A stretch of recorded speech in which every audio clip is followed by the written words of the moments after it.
Hello, good afternoon, everyone, and welcome to 19 Washington Square North, which is the home and intellectual center of NYU Abu Dhabi here in New York City. My name is Michael Purganan. I'm a professor of biology here at NYU, and I also run a laboratory at NYU Abu Dhabi, and I also serve as the academic director for 19 Washington Square North. So welcome, everybody. This is actually our first public program of the spring semester, so it's good to kick this off. Over the course of the academic year, we hold many different types of public programming here at 19 Washington Square North, public lectures, conversations, panels, and workshops. Many of these activities are organized by the NYU Abu Dhabi Institute, led here by its Director of Academic and Research Programs, Sharon Harakin Bergman, and her staff. They're the ones who are responsible for many of the programs here, and we thank them for that. So today we're very, very pleased to see all of you at, as I said, this first public program we had this spring semester, which will be a talk discussion by Sam Nestor on the interface of the arts and science. Sam is a Australian-born trumpet player, composer, and sound artist based here in New York.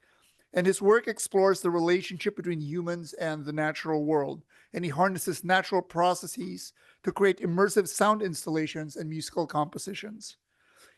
He has been the artist in residence with the NYU Abu Dhabi Center for Genomics and Systems Biology about a year ago, and he spent some time there working with our scientists in NYU Abu Dhabi to come up with some interesting creative projects. Also, he's been artist in residence at Bruny Island in Australia, the U.S. National Parks in Hawaii, and Italy's Festival of Arts Design Acerenza.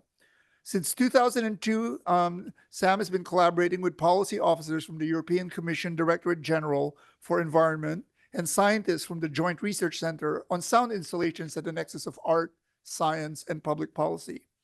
His commission works include site-specific environmental sound installations and compositions for the U.S. State Department, Colby College, the European Commission, George Mason University, Eco Art Project, the National Parks Arts Foundation, and the City of Hobart in Australia.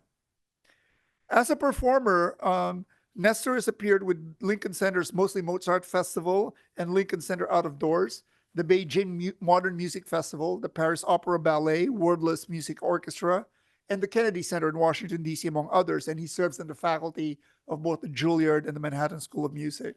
So please welcome Sam Nestor for his presentation. Thank you, Michael. Thank you for that wonderful introduction.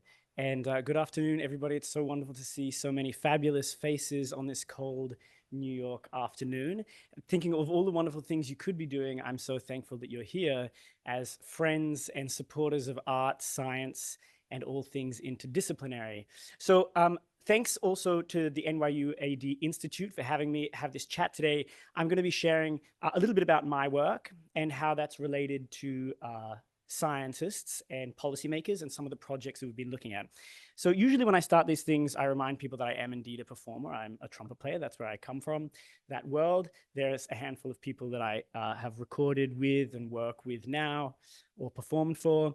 And usually I play a little sample of me playing the trumpet because this room's a little too small for me to do it live. So here's a little a performance of me playing in a 1 million gallon water reservoir, which is outside of the work that I do with art and science and also performing for other people.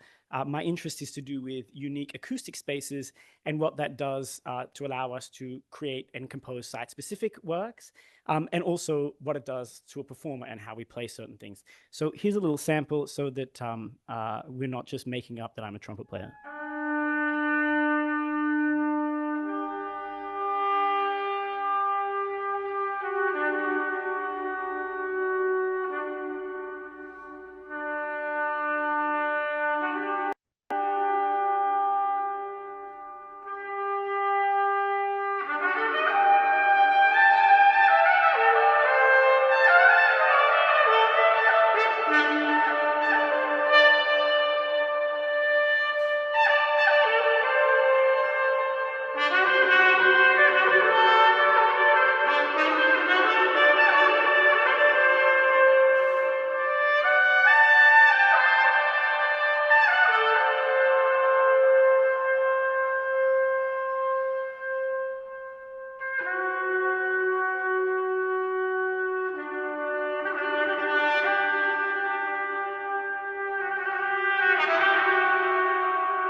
So, wow, thank you. That's one of my favorite things to do is play a video of it when it was a stressful experience. And now it's not a stressful, I already did it and people are still applauding. It's really fabulous, thank you. I also have become, strangely enough, the water reservoir guy. So for next month, I go down to Texas, Houston, Texas. I've been commissioned to compose a piece for a 15 million gallon cistern that lives beneath the city that's now been opened as a public art space, and the unique acoustics that are in that space are fabulous. Again, it wasn't a space designed for music, but what it does is now make us think about what we can create in a site-specific way. So I'm there I've been composing a work that takes environmental water data here in the US and turns that into musical parameters that will be performed there with a light installation that represents that data. Which brings me to another point, the other part of my work as a composer and sound artist.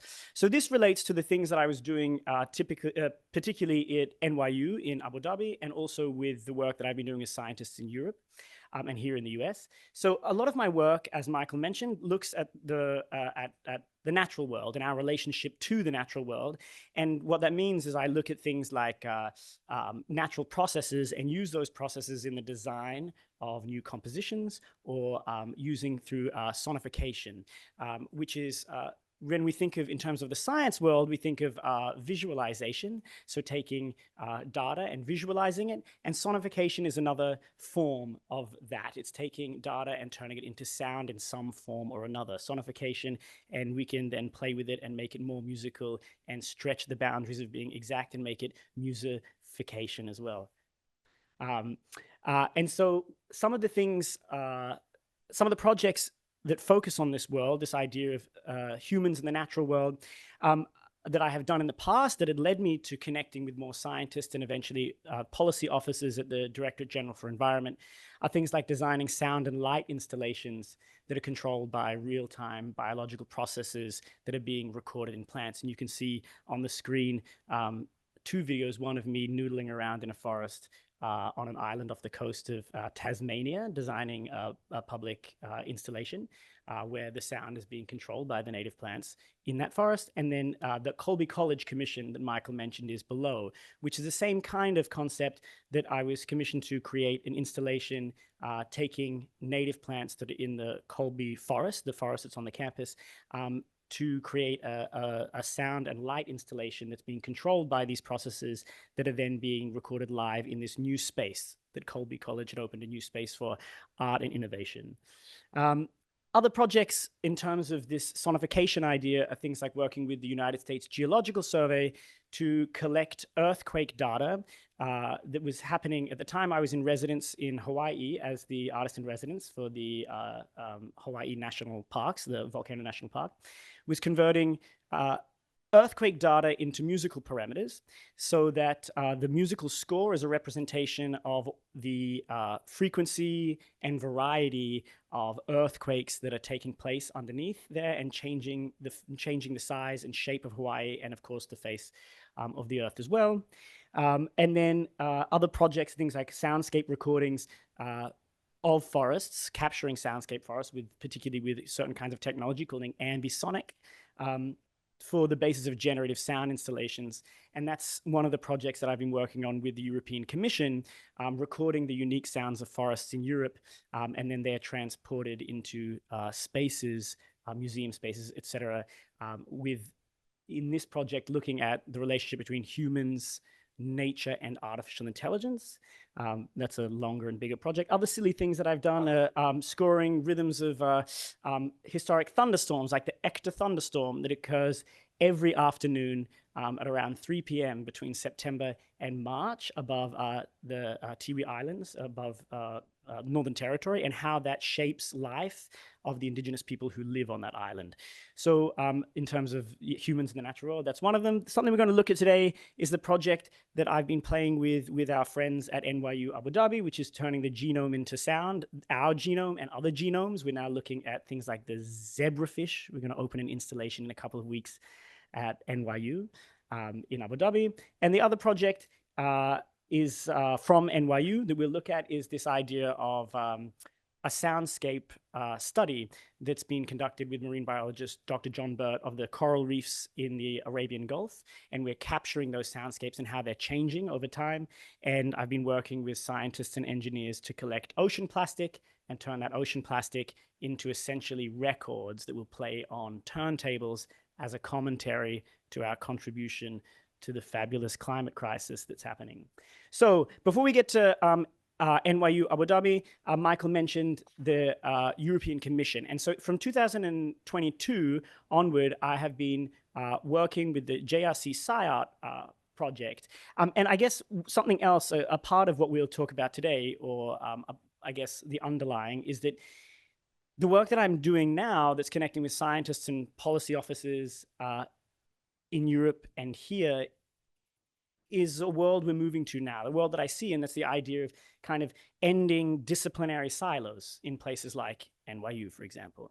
We're looking at this idea of interdisciplinary, transdisciplinary, cross-disciplinary work, and it's growing more and more. There seems to be a big push with government institutions as well as academic organizations like this one here. And so the European Commission, the government of the European Union, implemented a project a handful of years that connected artists with the scientists at the Joint Research Centers and policy officers in the Commission. And in 2022, I was very fortunate to be one of 20 international artists who were invited to spend time with scientists, policy officers, understand what they were doing, particularly related to the Green Deal, the European Green Deal, which is the very lofty goal that the European Commission has to turn to make the European Union carbon neutral and do it relatively quickly. And so in terms of looking at what's happening in the research, but also in policy, these 20 artists, myself and 19 others, along with scientists and policy officers, were brought together to look at it and come up with ideas that could either be cross-disciplinary research toward these things, or projects that would be publicly facing that could connect with potential policy that's being attempted to be implemented for this sustainability goal. And the idea is that artists are important. I don't really need to say that in this room. I mean, I really don't need to say that. I know that. I feel that. But one of the great things that happened early on in this project of bringing them in is that one of the directors from the Commission, made the comment that in the early opening speech, he said it had gotten so bad we've called in the artists, which I think is interesting and true, especially when we start to talk, or if you have questions about the idea of the art science transdisciplinary or collaborative work. It's the concept, hi Kevin, it's the concept that when it comes to things like making big policy or big change, sadly, science may no longer be enough. And so here's one of the projects that we worked on. This is one of two projects that I had been working on and collaborating with European Commission Joint Research Center scientists. It was a scientist who is focused on food security, and a researcher and scientist on food security. One was a wild bee expert, and the other being a mathematical modeling specialist. And so we, at the time, the Commission is also looking to pass a new policy on pollinators and how important they are. And so we sat down to look at what we could do together and create as a representation of both some research that was happening and also showing the importance, essentially, of pollinators and the fact that we need to pass a certain kind of policy to protect them. And so those goals were looking at the research that had already been done and the research that these particular scientists had already collected over really, a couple of decades of plant pollinator networks and how they work. And when I say plant pollinator networks, we have plants, we have pollinators, and they work together. And what that means, how far certain kinds of pollinators can travel, the kinds of plants that certain pollinators can pollinate, and how that co-evolution has occurred. And then how the climate crisis and other things that we are doing are affecting that network. So we have some data that looks at that, how changes in CO2 and heat and humidity and a whole bunch of other parameters is changing that network, the potential of pollinating, the frequency at which these plants can grow, all of these kinds of things. And so we were looking at that, and also with our food security researcher looking at all of the ways that humans are dependent on the network. Other things for food and agriculture, but also on the bigger sense of biodiversity and for nature itself. And then together, myself, two other artists, a Greek visual and data artist and a Colombian visual artist, worked on this installation with these scientists, this immersive installation that would then take these principles and design that network and project it on all walls. If you ever know the Game of Life, for example, that's an old, the Game of Life. If we think about the Game of Life, it's also a somewhat, you start the principle, it grows, and depending on parameters, it's either going to continue or it'll eventually die. Things will proliferate or it'll end.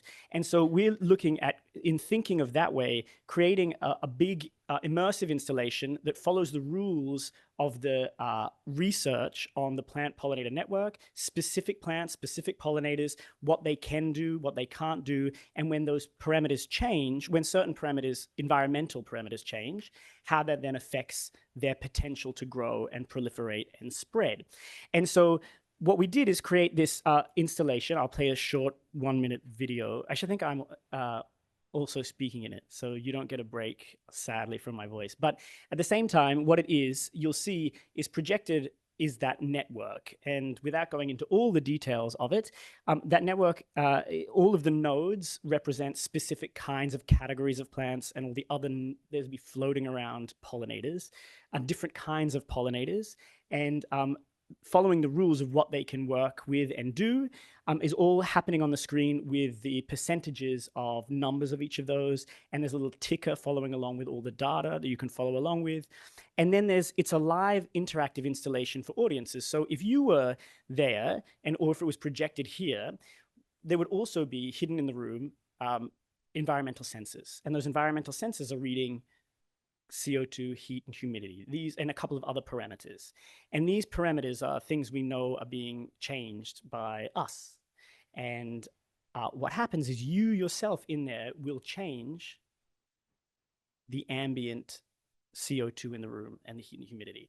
So you and your friends say, hey, I really want to, this is like a cool visual thing. I mean, maybe, but you might be like, what's happening in this room? And you enter that room and you can see how you being inside that ecosystem therefore affects it in real time. So it's reading those emissions from you, from the people in this room. And then it changes the network. And so we can see, following those rules, we can see that we hear in sound how that affects it, and we see how that network is changing. Because it's also, of course, the network is sped up so that we can see it at a speed at which we get a sense of how those things are changing. So here's a little sample of this, which was in a space in Brussels, right near the Commission, that was open for 6 months last year.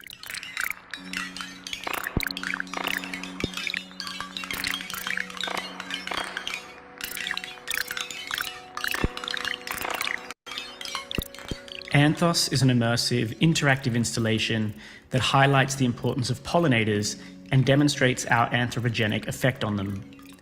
Audiences enter a space where they can experience the simulation of a plant pollinator network based on European biodiversity models. Sensors inside the installation register changes in live environmental data affected by the audience, from rising and falling of CO2 emissions to variations in temperature and humidity. These audience-induced changes are then projected visually and heard sonically through the spatial sound design, affecting the rules of the complex system that underpins these plant-pollinator relationships. The greater the number of people inside the space, the greater the effect on the network.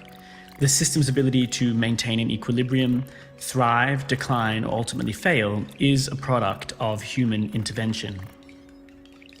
Calculating and generating visuals and audio in real time, Anthos demonstrates how the climate crisis is putting a strain on these natural and fragile plant-pollinator relationships.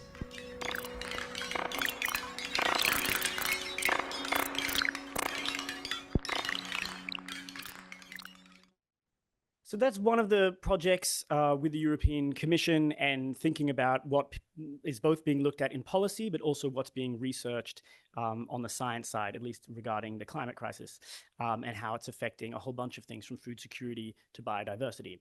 And then, of course, here we are at NYU Abu Dhabi. So last year, I had the absolute pleasure of being the inaugural artist in residence for the Center for Genomics and Systems Biology, and it was a fabulous and fun year.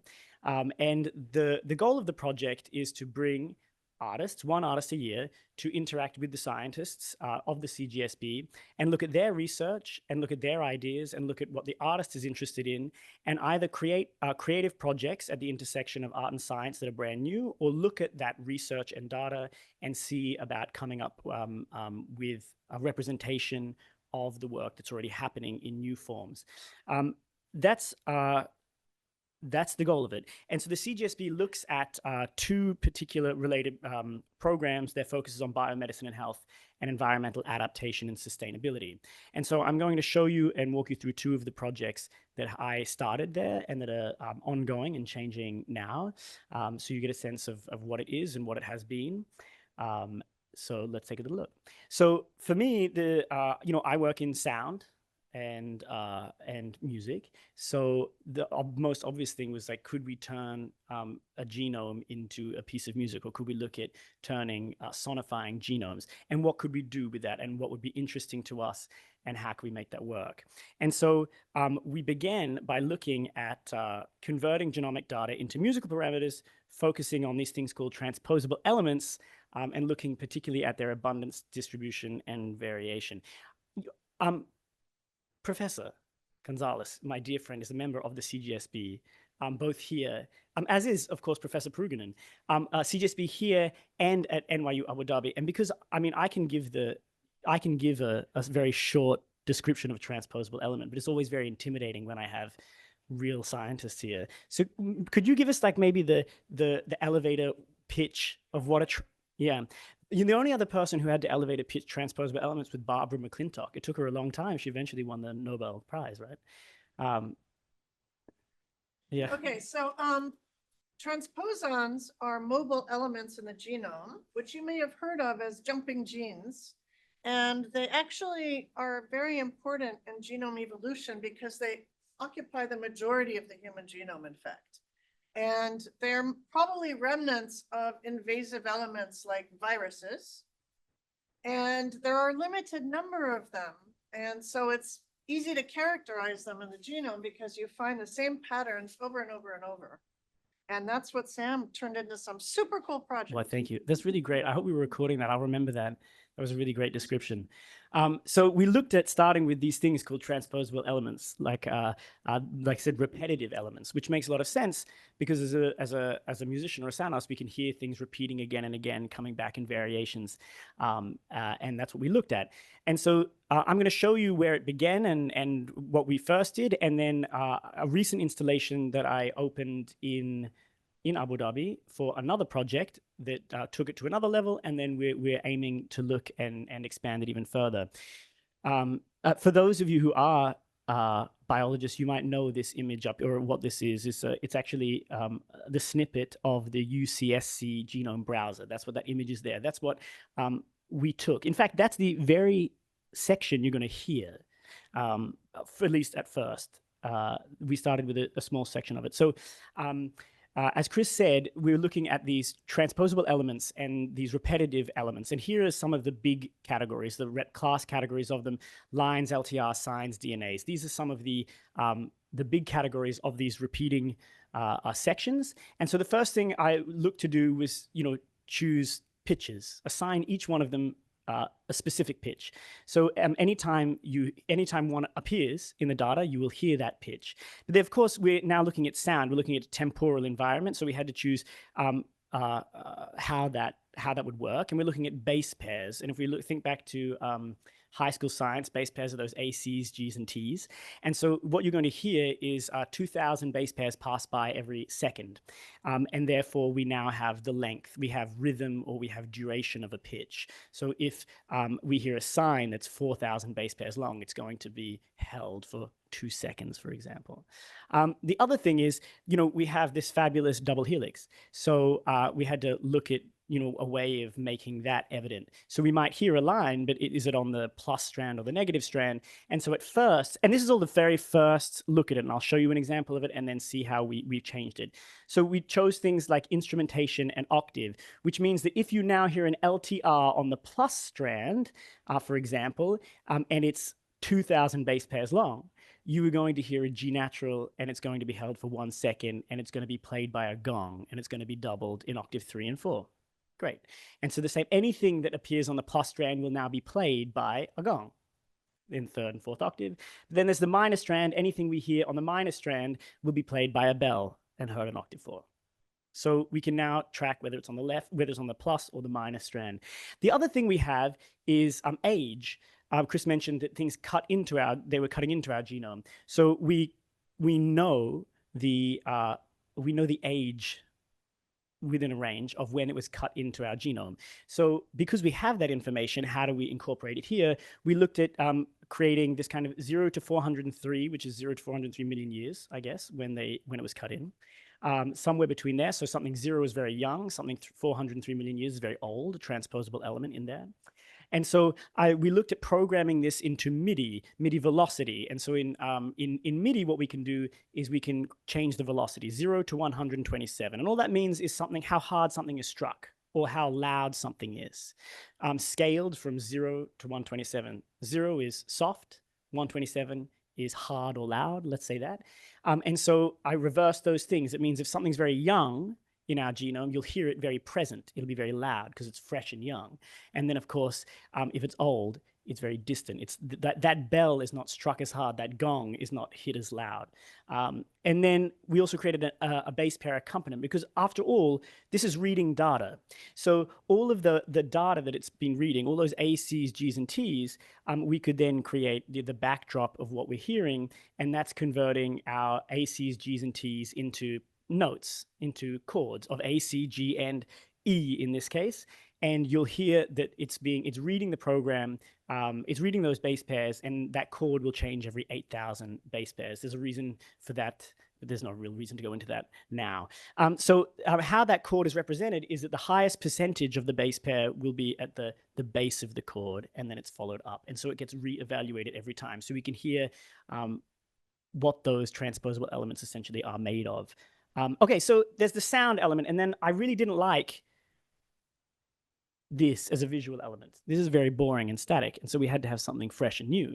So we looked at also creating a new visualization of the genome to see the data that we're hearing. And so what we did is use the idea of all those transposable elements, those categories. They are a fixed colored light. They're the colored lights on the side. It's a little challenging to see maybe in here because of our light, the differences of them, but each one of them represents a specific transposable element. So now we're going to see every time we have a TE appear and it comes in our thing, it comes in our data, we'll see the light will turn on and it'll stay on for the length of base pairs, 2,000 base pairs means that light's going to stay on for 1 second, and it's going to spin. What's going to come out are these particles that'll spin, and those particles will spin in the direction of the strand. So if it's a plus strand, those particles will spin counterclockwise. If it's minus, they will spin clockwise. And this sounds like a lot. But this is the behind the scenes. You're just going to see and hopefully be like, oh, that's pretty. Really, but then I want you to know that there's a reason why. That's all this is. There's a reason why. That's it. Okay, so we can really go into the depths of it, but to give you a sense, all of those things, there's a real reason we made these decisions. We wanted something to be visually pleasing and but also representative of what we were looking at. And then the chords. So the chords, it wasn't enough to just make chords at the background. If anyone works in light or lighting installation, we thought, well, we're making a three-dimensional visualization. And so we could flood the background with colored lights. We could make that light. And so what we did is put those percentages, if you have percentages of ACs, Gs, and Ts, then we could turn those percentages not only into those chords, but we could also say, for example, if it's 27.3% A in those 8,000 bases, but there's 27.3% blue in the hue of the light. So if we're coloring the light background, so all of the stuff that's in the background is representative of the percentages of ACs, Gs, and Ts. Okay, so all that said, here is the very first. I think it's a little soft in here. So this was the first example. I'll play a little sample of it, and then I'll show you how it's become a physical installation as well. So here is that data being of our human genome turned into this new sonification, well, this new sound and visualization.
Okay, that's enough of that. So it's challenging to see it and hear it in here. This space isn't designed for it in terms of both the sound and visuals, but you get the idea. This is how we started, and we started looking at what we could do to make something that would represent it in a visual way and in a sound environment. And let me switch back over here, I think. And so we created this, which was looking at that and following these rules. And then in November of this last year, there was I was invited to create a physical installation with an LED screen and installation in Abu Dhabi. And so I wanted to update a little bit of the stuff. At first, we were looking at these rep classes, and then we're looking at these categories. They have subcategories of them. So don't worry, I'm not going to do it again. I'm not going to go through all of it. But essentially, it's just we're adding more information, and it's becoming more and more representative of the complexity of what's happening. Everything is now specified with particular pitches in octaves, and so we had to change some of the parameters.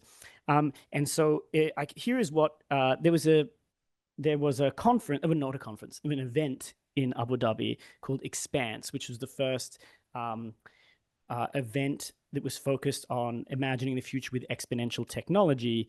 And I was invited as part of it to install one of this work along with another one. And so you get a sense, this is an LED screen. You can see us setting it up here. Of course, what I wanted to incorporate was the actual base pair data. So you're going to see this LED screen then plays the actual data that's happening underneath it. So you can see it moving in real time. This is, I think, during the setup period. Another thing is I really like this photo on the top left. You see there's somebody touching it. I want, for anybody here who's like, oh, thinking if you have to make something, or if you're an artist in science, you want to change people's mind or convince them, make something they can touch. People love touching stuff. If you make a museum where they're allowed to touch the art, you'll success, because it turns out, this is just an LED screen and people were touching it. So what it's doing here is reading that. It's reading a really long section of it, and it's doing it live with the data. So we actually get to see the base pair data. And when I go back to Abu Dhabi in 2 weeks from now, we'll be installing this same kind of version, but looking at the zebrafish, because that's one of the representative research models that are happening at the CGSB. So it's and looking at the data and basically hearing its genome. So this is the visualization. It's a little tricky again to see not only here, but because this resolution is designed for an LED screen, that big LED screen. But you'll see what will happen is now with that same information, we have the actual base pair data. This is what it's reading. This is what the program itself is reading. And you'll see it goes from capital letters to small letters, which actually represent, when we really look at the data, that represents the transposable elements. And that visualization starts to come up from, I guess, the ground to the ceiling. So this is kind of an updated version of the data and how it's sounding. It's a different section too, that's why it sounds different, if you noticed. Again, it's very soft in here.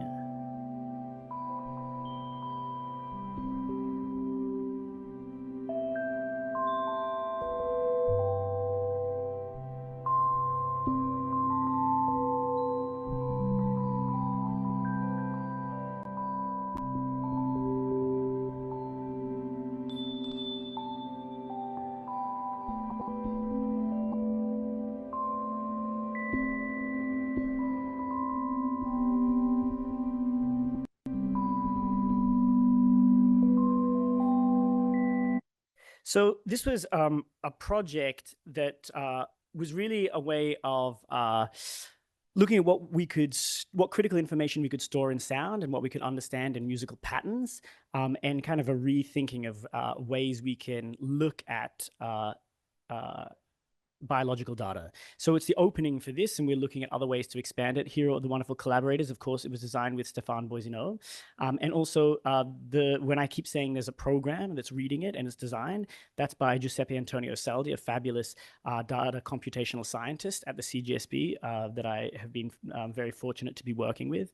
And we're also looking at now creating a small paper on the collaboration and the data and how it's being used, and the actual program to be released so that other people can play with it and look at it in their own way, and go from there.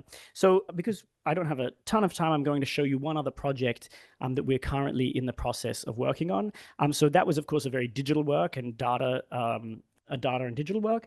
And then this one is much more research-based that's happening right now. And so together with marine biologist Dr. John Burt, we started the very first Soundscape study in the Arabian Gulf, and with the goals to create both scientific and artistic outcomes. Basically, we're listening to the coral reefs. We're using microphones, underwater microphones, these hydrophones, to record the sounds of those reefs and how that sound is changing, both from day to night and across weeks and seasons and years. The goal is basically capturing diurnal patterns and seeing how we can understand what's happening with reefs, what they need, and how we're affecting them. So it's both for scientific research and data to add to another data point for kind of environmental research, and then also it's the artistic side of it, which I'll explain now. And there's a short video I'm going to play, so I'm not going to say too much. There's a video, and again, there's a lot of talking. I'm in it, I'm talking. So not too much. So in addition to the scientific research side of things and capturing together, working together, using the thing that I do and know as sound, and also how sound and acoustics can play a part in understanding ecosystems and how they're changing. I also started a project looking with scientists at ways of collecting ocean plastic and turning that ocean plastic into a playable record, essentially. And so I made this commentary for those of you who remember, well, of those of you who know, I don't remember, I wasn't around, but the golden record, the Voyager golden record, those golden records shot into space, how brilliant they were, sending the sounds of the natural world and also human-centric world into space, hoping that someone would come come and save us, or maybe not save us, but making commentary on the world. And of course, it was sent by our fabulous friend, Carl Sagan. We love him. And he, he said about it, he called it this bottle launched into the cosmic ocean. And so I thought, well, why don't instead I create a plastic record from the ocean and send it back up to us as a reminder of what we're doing to a part of the world that we still know very little about. So essentially, that's what the project is on the artistic side, is how could we collect some of that plastic and stuff that's dumped into the ocean by us and send that message back of those coral reefs. That's what's being etched into those records. We can then play it and hear these coral reefs. And essentially, because they're bleaching, we're hearing kind of some of the last sounds of these coral reefs, so the sounds of the dying coral reefs on the plastic that's choking them. And it's really fabulous. I shouldn't have ended this way, but I'll play you this video, this short video. I think it's next. Oh, right. So this is what we're doing. And then I'll play you this video, and then you can ask me questions. So with Oraib Al-Katan, this fabulous character here who's carrying our very first prototypes of, at that time, 3D printed plastic records, we were looking at if we could also do this in-house inside the experimental research building at NYU Abu Dhabi. And so we were looking at what we could do with plastic to turn it into a record from both, there's a pre-existing code for printing depth onto for 3D printing. And so we looked at ways of making that better, to make the grooves and the width of grooves better. Then we also created, I needed a lot of plastic, and it turns out there's a lot of plastic in the world, as you already know. And it turns out there's just a lot of plastic everywhere. So we also started a recycling program inside the experimental research building. So instead of having to both collect it from the Gulf, we could use anything that was in-house to melt down and see what we could do to actually cut into it directly. So anyway, this project is ongoing, and the research has just started in terms of collecting all of the sounds. You'll see that in the video, and then I'll hand it over to questions. So here's a little video about that.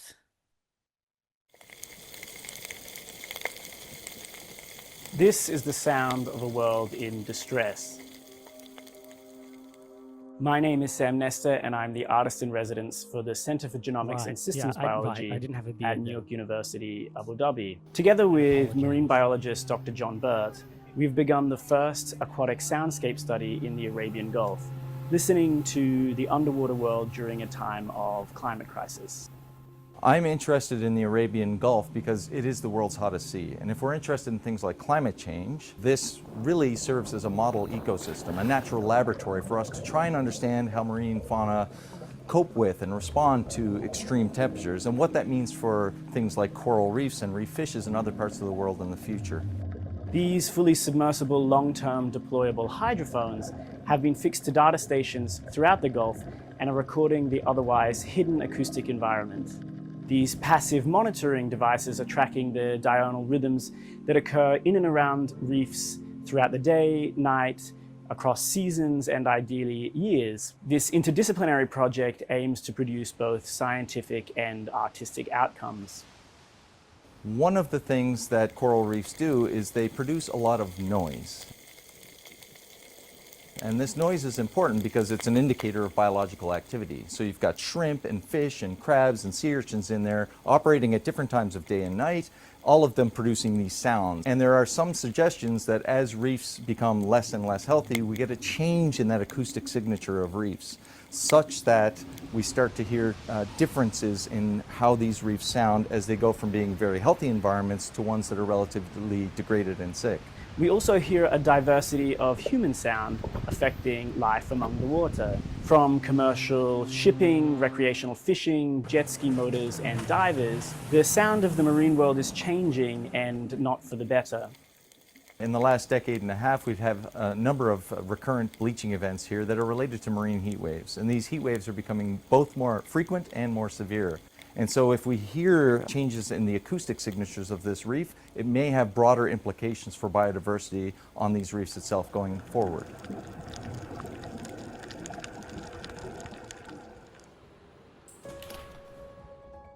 Alongside the recordings we are capturing, I developed a project with scientists and engineers at the university to create discs made out of high-density polyethylene ocean plastic to play the soundscapes of these reefs on turntables.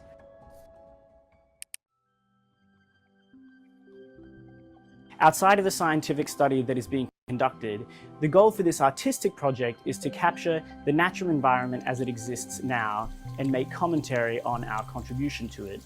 The sound of the ocean through the plastic that is choking it. The degraded audio that comes from reconstituting this plastic is itself part of that commentary. We really are hearing the sounds of these reefs struggle through the material dumped into their environment. The work with SAM has been incredible for us because it gives us a chance to think beyond science and into areas where it will have more impact with society as a whole, because this is something that people can really dig their teeth into and support and really understand. If you can hear this change in acoustic signature that's resulting from marine heat waves, it really does give us very visceral feel for what's happening to these coral reefs and the impacts that we as a species are having on the entire world. The hope for this project is that it amplifies the very real stress that is being placed on a part of our world we still know little about, but our actions through the climate crisis and pollution are continuously damaging.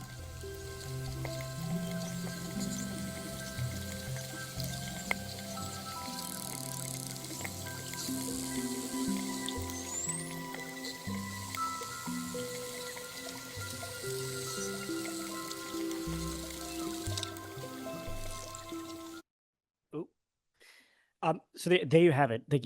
Thank you. That's when I was young and beautiful. You know, it's changed. A year has really changed me. But yes, I mean, they're the two projects that I've been working on at NYU Abu Dhabi. And I think because I'm out of time and I think it's question time, yes, please don't ask me anything about my beard. And second, no, that plastic bottle, it wasn't planted, but that's just how wild it is. I mean, it's just, you can just grab, it's like that's anywhere. So people like to ask that question. Did you plant that bottle so you could grab it? No. Think about that. So anyway, I will say this. So this is the world. This is some of the things that I have been doing when it comes to relating and connecting with scientists and policy officers and some of the work that's grown in the last few years. But this is just mine. I also want to make that comment again, that there's more and more, a bigger push that seems to be happening in both governments and academic institutions and even private organizations to end a kind of disciplinary siloing. And I think what Professor Burt was talking about there is the idea that, he has a certain particular role to play and I have a certain particular role to play, and together we may be able to help change certain minds and do certain things together that we couldn't do as individuals. And I think that's a really important and powerful message. And I think more of that needs to be happening. So I think now it's probably question time. So if anyone has any questions, thoughts, feelings, or emotional outbursts, now is the time.